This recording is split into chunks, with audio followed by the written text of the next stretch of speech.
fans wouldn't miss this game for anything, and they started arriving early this morning to Cleveland Stadium.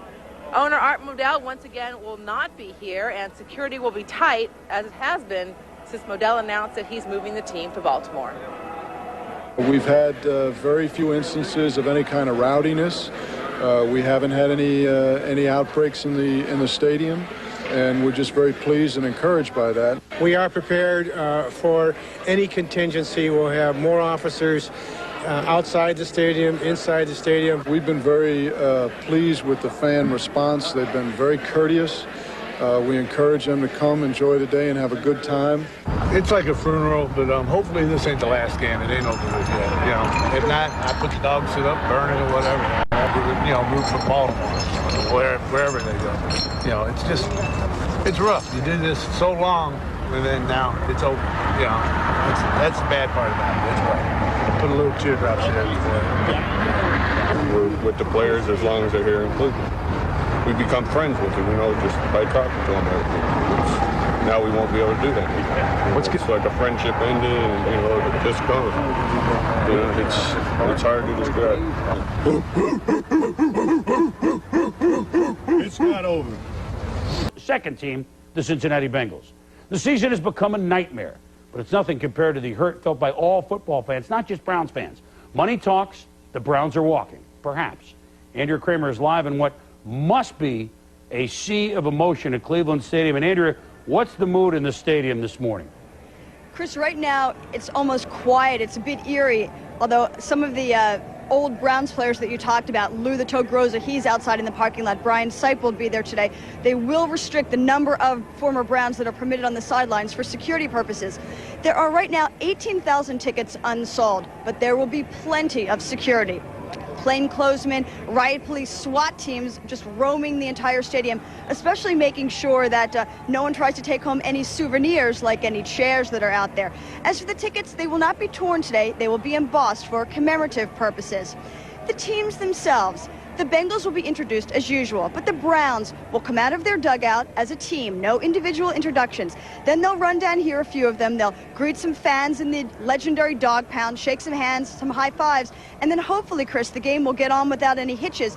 But if the Browns do lose, you can expect things to get ugly here. Andrea, have you had a chance to talk with any of the players and understand how they're feeling this morning? Chris, there's a very strange feeling among some of the players. A lot of them feel almost abandoned by the team themselves. Art Modell spoke to them last on November 8th. They have not seen him since then. There's also a feeling of nostalgia that's out there, though. Some players just want to get things over with, want to get this whole season over with. Others have strong feelings of sentimentality on both sides, the Browns and the Bengals. I'll have my video camera down there. I think I'm going to make like a little documentary of the, you know, coming into the stadium, walking in, going through the locker room. I would like to carry a piece of that stadium with me if that's possible. I might get a piece of the turf, or I might go shake some of the people here in the dog pound and tell them thanks for their support over the last 8 years, and especially thanks for the support this year. Myself growing up as a kid, you know, watching the cardiac kids and all the great players and all the great games that have been played here, and for that to just vanish for, you know, all the future generations. You know, I think that's sad, and I think I only see it from that perspective because I lived here and I lived it. I grew up with this franchise, and it's hard for me to believe that this could be the last game at Lakefront Stadium. I don't, in my heart of hearts, think that it will be, and I have to say I don't think that it should be. And believe me, the irony is not lost on Mike Brown, the son of the legendary Paul Brown, after whom these Browns were named. The irony that the last game for the Cleveland Browns could be against his Cincinnati Bengals. We talked about emotion. There's strong feelings here today, and nobody could possibly know that better than Tommy. You grew up as a Browns fan. You've sat here in the stadium many games. How are you feeling about this? Well, Andrea, I certainly can sympathize with all those Browns fans. Everything that has to do with me in football began with the Cleveland Browns, either as a fan going to the games with my dad as a youngster or as a pro playing against the Browns in Cleveland. The greatest game I was ever involved in was the 1986 AFC Championship when John Elway took us on the drive that you've referenced. Certainly, I'm a friend of Art Modell's. I say that first and foremost, but what he has done is tainted every memory for every fan who's ever supported that football team, and it's just wrong. And Mort, I'm just hoping that something can be done. I don't know what, but that something can be done to stop him. Well, TJ, a couple of things here, and Mike Brown alluded to it. This move for Art Modell is not a lock. There's the lease issue that will be tried in February, but on January 17th, when owners meet in Dallas, I think two significant things will happen. The owners will vote to block this move, and at the same time vote to guarantee Baltimore a team by 1998, clearing the way for Baltimore to begin construction on a new stadium. Part of the Cleveland problem is the stadium situation. The NFL doesn't necessarily think a renovation of this Cleveland stadium works and that a new one needs to be built. There's a lot of what-ifs. The latest concerns the future of the Colts because of health concerns for owner Bob Irsay.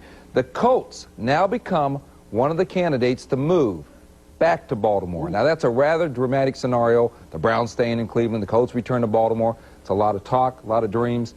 Don't know what's going to happen, really, Chris. Yeah, but people should know more that the NFL and everybody looking at all of the scenarios vigorously. A high-ranking NFL official told me this week that 50-50 pro football in Cleveland, not the Browns, not one specific scenario, but about 50-50 pro football in Cleveland. That was higher than I expected to hear. So we shall see. And obviously in this one, stay tuned, but that doesn't change the emotion. Let's go back to Andrea Kramer. Andrea?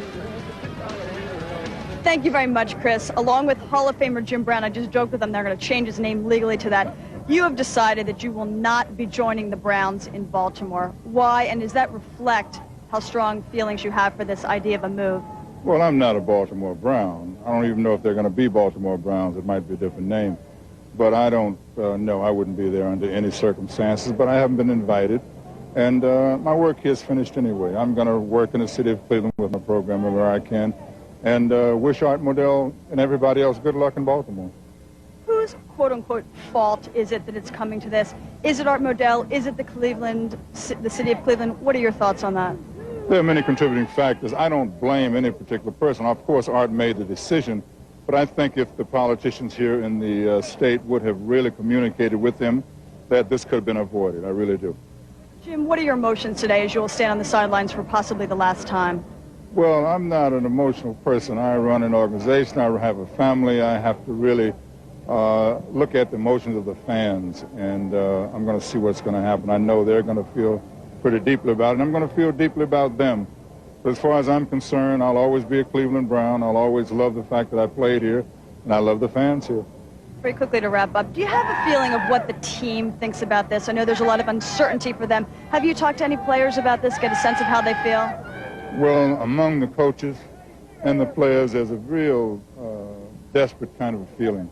They're totally in the dark. They don't know what's going to happen. They don't know what to do. And I feel very bad for them, but they're making a lot of money. The bottom line, that's all you need to know about the NFL today. Thank you very much, Jim. Chris, back to you. Final game in this city. The Cleveland Browns, one of the league's signature franchises in all of sports, one of the franchises most closely linked to its city, most passionately and consistently supported by its fans.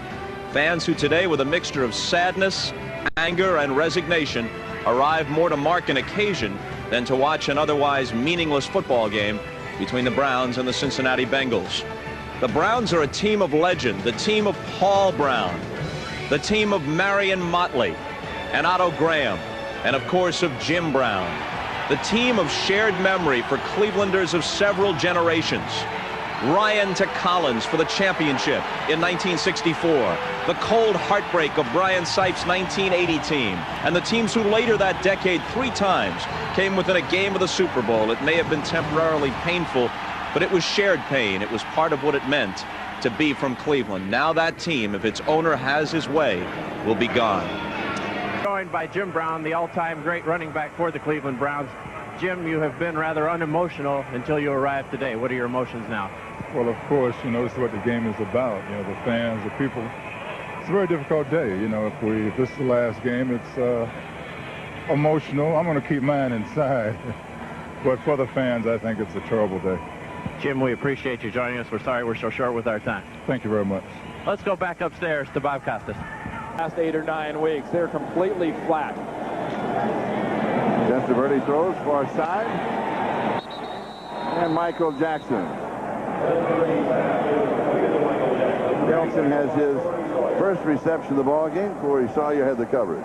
Situation. They were forgetting about football. That was not their top priority. Football is not the top priority to the Cleveland Browns right now. Minor, the ball carrier, to the 31-yard line. He'll pick up about 4 on the play. Should all outside. Minor last week picking up only 11 yards against the Vikings on the ground, and now trying to pick up the first down. If he gets the mark, he's got it. He's a Renaissance man. He goes, well, you know, articles like that are great because I can mail them home to my family. My mom loves it, but don't buy that. Here's Minor right side, cuts back, across the 35, 37-yard line. 3rd down and 3. Here's the shovel pass underneath. It is Minor. Minor works his way through all the way to Bengal territory, 12 yards, first down, 49-yard line of Cincinnati. Corey Sawyer with the tackle. Now 4 receptions, 19 yards receiving. Here's a play action fake, deep over the middle, double coverage, right on target. He nails Michael Jackson. And remember, Jackson dropped the first one. Well, he comes back with a big catch here for 23 yards. Well, we know. 3rd and 5. Here's the draw. Biner jumps to the outside. He's got the first down inside the 10. Nice running, 80-yard line. First down, goal to go. 12 yards on the play. Yards has 59 yards. And the pass is incomplete. I'm not sure that Brian Kitchen could pick it up. That's a penalty. Rico McDonald held Brian Kitchen against this Cincinnati Bengals offense. You better get touchdowns here. Biner fighting for every yard is going to go to the 1-yard line. He is truly having an impressive start. Well, this is the area, too, this offense has struggled the most. Ernest Biner has been going, you figure, but he comes out with a play action and a delay pass, and it is there for the score to Frank Hartley. And Hartley has his first touchdown of the year. As we open the second quarter, they're out in front by a score of 7-0. The reaction of Vinny Testaverde as we step aside. Back with the kickoff in a moment. And after this play. Here is the draw. Jumping to the outside is Harold Green. Green out to the 13-yard line. We're going to save that addendum because we're going to go to New York for an update. Greg? Examples of grass here at the stadium. There isn't any grass here at the stadium. No. That's green dirt. Here is Blake slipping to the outside after a pump fake. He's going to come up short and will be stopped at the 16-yard line by Rob Burnett. Kicking. Doesn't turn over, but is taken at the 38-yard line. Good coverage, slips a couple of tackles, cannot get around the corner. Ball pops loose. And they're still battling for it. Cincinnati says they have it. One official pointed one way, one the other. It is Cincinnati's ball, It's going to be Cincinnati's ball. I love that classic when one comes up one way and one the other. A fumble. So a first down play action fake. Buys all the time in the world. Deep. Great catch. Troy Sadowski. Wow, did Sadowski get hit while he was in the air by Vashon Adams? The enemy is the remaining back. He is there to block and moves over on the screen. Tipped. Is it intercepted? No, incomplete. The Browns almost had the interception. That was Pepper Johnson. It was really a pleasure talking to him yesterday, wasn't it? Oh yeah, I mean he's one of the real true fire and brimstone kind of guys on this Cleveland Browns team. He got right into the dog zone, and he nails it. And Cincinnati is on the scoreboard. The Browns lead it 7-3. Back with the kickoff in a moment. Cleveland with a first down, and the ball at their own 32-yard line. Testaverde to throw, flushed out of the pocket. And he runs a little pump fake. Not a bad run. He, of course, is timed by an hourglass. Well, it's interesting. But he makes a good move, and has a big smile on his face. 9 yards. Well, to be fooled, Vinny Testaverde can run with the ball. He'd just rather not. 2nd and 1, 4 wide receivers. Good protection downfield. Juggled, held on to. Yes. The fans have treated him. First down, 50-yard line. Ernest Biner with a couple of good moves. He has really been active. He's good on frozen dirt. He's found his form. 42-yard line. Second down and a couple. Has a man. Testaverde hits him. Yes, has the catch at the 21-yard line. You can tell from the boos a gain of 20. It's number 80 once again, Andre Rison. And here is Biner. And there's a flag, and it's going to be holding. 10 yards. Repeat, second down. The Fashion Police will fine him. That was Andre Rison, the intended receiver. Here's a screen. Middle screen, Biner. Slips a little bit. Now has his running shoes on and goes out of bounds. Stover.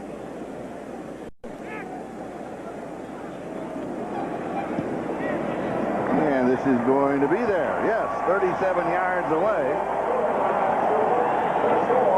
And Cleveland back on top by 7. Back to the kickoff in a moment. And we are underway. Taken to the 2-yard line. This is David Dunn on the return. Has the opening. He can turn it on.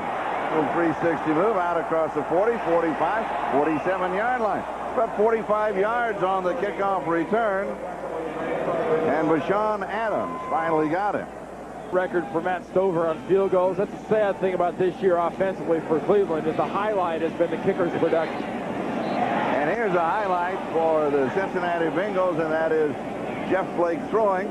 And he goes to Tony McGee, 16 yards. McGee now his second reception of the ball game. He has 51 on the year. Staying there with his wife and with their other kid, and has really been a big help. And so his mind is at ease today as he comes out throwing here in this drive. I don't know if the Bengals got it in him. I don't know. He takes a sack here. You know what he said? If we can get to 500 balls, then we just need a few pieces to fill out the rest of the puzzle. And part of the pieces of the puzzle is protection up front from his offensive line. Specifically, the guards and center back into Blake's face. Second and 27. Anything on the ground? Yes, there's a little bit. And that's Harold Green. He gets a chunk of it back. One is an eligible receiver. Bengals have converted only 1 of 5 third down opportunities, and this one is going to be there. Yes. Excellent running after the catch by Jeff Hill. Hill, the free agent out of Purdue. He needed 17. He got it with 2 steps. Momentum offensively usually means points. First down, 12-yard line, headed into the dog pound over the middle. It is pulled in at the 5-yard line. Darnay Scott with the reception. And Pepper Johnson was all over him at the 5.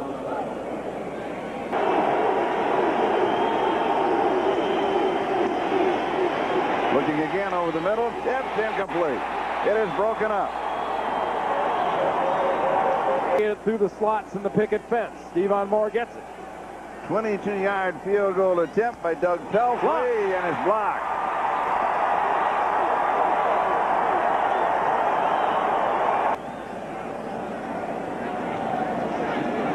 Testaverde. He goes deep, has a man open, had 2 open actually. A sliding reception by Michael Jackson. And in addition, Keenan McCardle was open deep over the middle, 30 yards. With the reaction around the world to the move. Now here's Pressey throwing this one away. Has a man over there. It's Andre Rison who just was lurking in the neighborhood. He didn't even look that way. He was just getting rid of it. Well, I think there was a design to that, Charlie. Right now they're using him. 3 catches for 42 yards. And this is the man they're using, Biner. He cuts back. He's got the first down. Clock is moving. 1:35 and counting.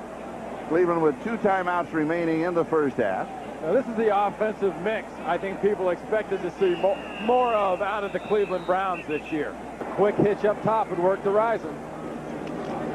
Looking left, throwing over the middle, diving reception, touchdown. Keenan McCardle, 16 yards, and a great catch. That's a good example there of taking advantage of what a defense is giving you. Outside, that opens up the middle for McCardle, coming from the left slot, clear about now, dives about then, and gets himself 6. Oh, yeah. 17-3. It is halftime. Cleveland leads it 17-3. We go to Greg Gumbel. Interception. Well, they haven't really been able to establish a run the last 4 ball games. Knocked out of his hand. Flag is down. Scramble for the ball. And a little prancing. That's Dan Footman again in there on the quarterback on Blake. Holding is called against Cincinnati, and he said they wanted to put pressure right up the middle of the pocket. And right now they're playing like the team that's moving. 3rd down and 13. 4 wide receivers. It is hit. And then it is caught by a Cincinnati Bengal. That is Darnay Scott, who came back to make the play. That will end up losing some yardage. But once again, the Browns are able to get their hands up and deflect the ball. And we can do better.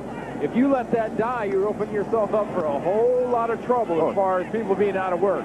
Terrible catch.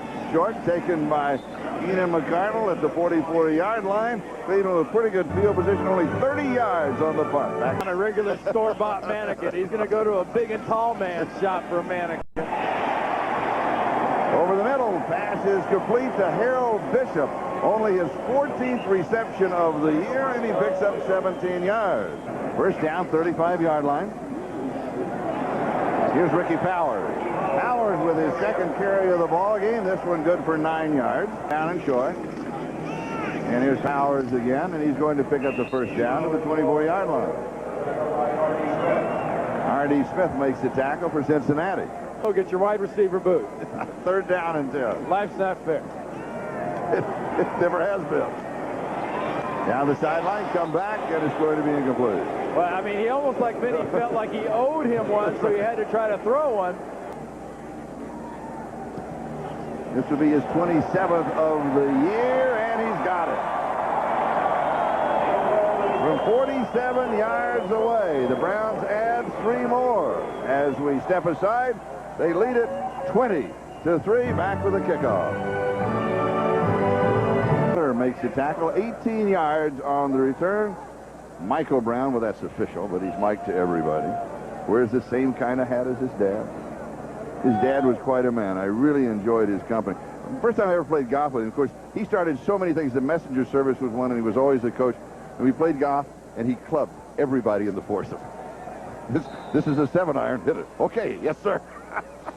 We had a great time together. You didn't question? No, sir. You didn't question. Cincinnati from the 20. Out of the left flat. Pass is complete to Harold Green. And he's going to pick up the first down as we pick our way to New York for an update. And the fax is still coming in. 2nd down. And it is intercepted. It's intercepted by Pepper Johnson. Pepper Johnson has his 2nd interception and a 22-yard return. Charlie, Jeff Blake had 5 passes deflected or knocked down last time they played. Right now he's had 4 passes deflected or knocked down. No passing lane troubles there. That ball is right on the money. It deflects out of Jeff Cothran's hands right into Pepper Johnson's.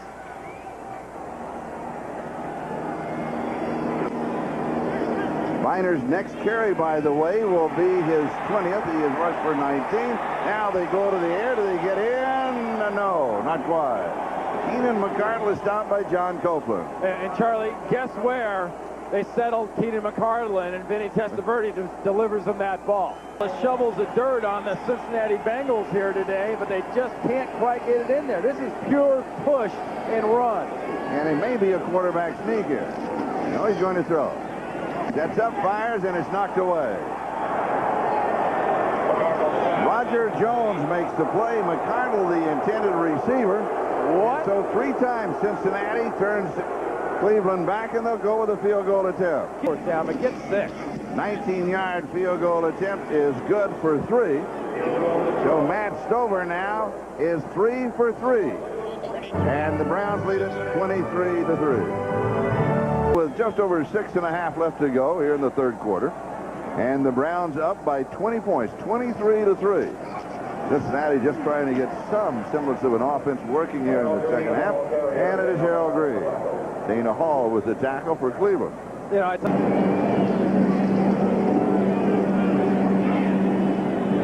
side. Pass is dropped. They're going to rule it in. No, they're going to rule it complete, I believe, on the sideline. Speaking of Don Shula. He couldn't run with a bad hamstring, got 120 last week. Poor Jim Kelly couldn't throw with a bad shoulder. He had 4 touchdowns last week. Right, yeah. And Marv Levy has to have major surgery, and he's back, and the Bills are back again. There's no question. This is Harold Green. Don Griffin was there for the defense.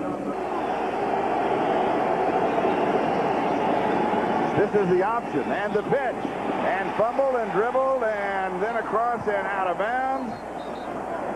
Cleveland says that they recovered it. It was Eric Bieniemy, former Colorado quarterback, like Slash Stewart of Pittsburgh. Remember, that ball went out of bounds past the first down marker, but when you fumble the ball forwards out of bounds, the ball is marked back where it is fumbled. Never got possession of that ball. See that? He's past the first down, but you can't fumble a ball forward like that and pick up that kind of yardage. Their coordinator loves calling the long ball. They come back underneath. Good defensive play. And that is Mike Caldwell dropping James Joseph. Only 2 of 9. And this is a tough one. This is 3rd down and 6. Well, they've made 3rd and 17. They'll try and do it on the ground. And they've got it. And guess who gets it? It's Eric Bieniemy, who figured a moment ago in the backward pass in the muff out of bounds. Unless Mother's watching, of course. Looking into the right flat, coming back over the middle, and then broke it up. They'll call pass interference. Yeah, Caldwell had him around the back. Here's Jerry Austin. Pass interference, number 56 of the defense. 1st down. I always look. They're never guilty. Of course not. Defensive players are never guilty. Watch, there's McGee right in the middle of the screen. There's Caldwell. It's not the left hand, folks. Don't be fooled by that look. It's the right hand wrapped around his waist before he got around him that was called for the interference. You can get away with murder. Play action fake up the middle. Doesn't bother anybody. Here comes Blake up the middle. He's going to bother him. He's learning to slide. Oh, he needs a mark here, and I don't know if he's going to get it or not. I think he's going to be just a little short. Yeah. But I tell you what, he saved his physical well-being. Yes, he did. You got a DB coming in to try to take your head off, and Don Griffin. 3rd down, 1.5 yards, maybe 2, and a stumble on the handoff, and that was Eric Bieniemy who lost his footing. He's going to come up short. It'll be 4th down, maybe a foot, 1.5 foot, something. And they're throwing 4th and 1, and it is incomplete. I don't understand that call. It's still not mathematically eliminated from the wild card, but they're getting close right here. Ernest Biner's last 4 carries, he's been shut down for no yardage, play action fake, and then coming back to the tight end over the middle. And here is Frank Hartley, who has a touchdown in the ball game. He rambled for 21 yards. 6 say they were there. A memento of history. Pass is low, but it is pulled in. And it's Keenan McCardle who makes the play for Cleveland, but only 2 to take out, because the keg is inside of it. That is heavy coming in and light going out. Perhaps that unravels part of the mystery. Here's Andre Rison. And he's going to pick up the 1st down as the Browns convert on a 3rd down opportunity. Corey Sawyer. And Rison, he thrives on it. You know, gets the rest of the league 72 yards a game. So that tells you why they're so worried. Yeah. That's a 2-to-1 disparity. And here is Ernest Biner. He got off to that great start in the 1st half, and now 15 yards in the 2nd half. They'll be throwing here. Testaverde sends 5 receivers out. And it is Andre Rison. And Rison catches it at about the 30, adds 7 more at the end of the play, encourages the boos. Picks Vinny Testaverde. And here is Biner. He scoots through, picks up 4 or 5 yards. But Walderstadt making the tackle. And this is a ball club that the last 6 games over the last 6 weeks, the official announcement was 5 games ago. And they really, since the announcement of the move to Baltimore, have not played well at all. But they move and everything else as an excuse when you're playing this bad. 3rd down and 3. End zone, and it is incomplete. But like we keep saying, Charlie, it's a different team. And, you know, Vinny throws the ball to McCardle, gets a little high. He's begging for a penalty, but The personal high, he's already passed that mark. And this is from the 25, an attempt at 35 yards.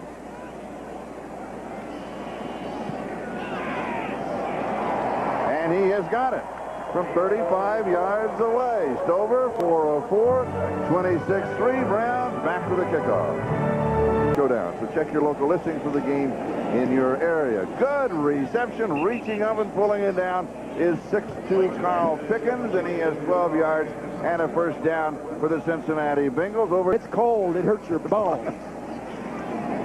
Deep over the middle again, attacking the ball. Here's Pickens. He turns 15, 10, and is going to be caught at the 5-yard line by Dana Hall. 47 yards on the play. Carl Pickens from Jeff Blake. Second down, goal to go.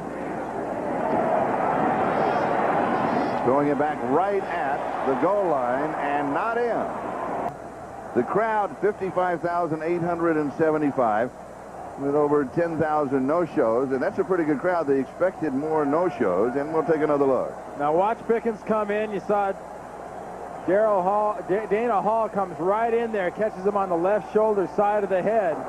61 is eligible, number 61. On the 1-yard line. On the option, there's the pitch. It is behind Bieniemy. This time he hangs on to it, and he scores. Where the Pro Bowl's played, he'll be plenty warm. 20-yard line. Now the Browns will work on the clock, and of course they will use Ernest Biner. And he's going to pick up about 6 yards on the left-hand side. The margin now is 16 points. Buffalo, as you see, back in front of Miami. That was fun. I taped that. That was fun to watch some of those guys play, and the looks on their face getting to play in a competitive situation with their sons was pretty nice. Yes. All right, Biner's first down as we go down to Jim Gray. First down for Cleveland, and the score is the way that you would want it to be if you're a Cleveland Browns fan. You're up by a score of 26-10, and Ernest Biner carries. And will that do it for him? 102 yards and 30 carries for Ernest Biner, and that is the first 100-yard rusher. 6 or 7 very poor showings. The same offense shows up that everybody thought they'd have at the beginning of the year. And here is Biner as he pops through, cuts back, and is finally swarmed under, but a huge gain of 19 yards. Socket wrenches and wrenches were big in the paraphernalia coming in here because people are going to start taking seats. Oh, almost that turnover you talked about earlier, Charlie. Throwing the string. Brett Walderstedt was there for Cincinnati, and now the pushing and shoving, that will delay things for a moment. 4:03, that is the time remaining. Ripping up the stands in the heart of this game are fans just like this. Larry Webster knocking the last one away, and here is the draw to Eric Bieniemy. Pepper Johnson with the tackle. There they. 4th down and 4. And it is too high, incomplete. And so Cleveland holds, and they will take over. David Dunn, the intended receiver. And what is done, too, right now are Cincinnati's playoff hopes are done. Yes. When we look at that pile of seats they've thrown over the edge there, well, I'm going to figure this out real quick. The PSLs, the personal seat licenses, we got to have about 20 seats there at about, what, 4,000 a crack, got about 80,000 right there. Personal seat licenses sitting in the ground all broken and battered there. Yeah. And if they make a bonfire and buy tickets to a game for them. Wide open over the middle as Cincinnati comes back to Darnay Scott, 21 yards. They're now in a hurry-up mode. They're going to come out throwing. And here's the screen. And it's Eric Bieniemy. Bieniemy to the 45-yard line. Clock still moving. 40 seconds and counting. Edge of the stadium here. It's interesting. I wonder if they will want to turn it around here. There's coordination. Cincinnati Bengals. That's a little coordination. Teamwork. That takes teamwork. Teamwork. You'll see teamwork in the Lexus Challenge. Exactly. Coming up next. With a professional player, a senior professional, and a celebrity amateur. That's a professional segue. That's right.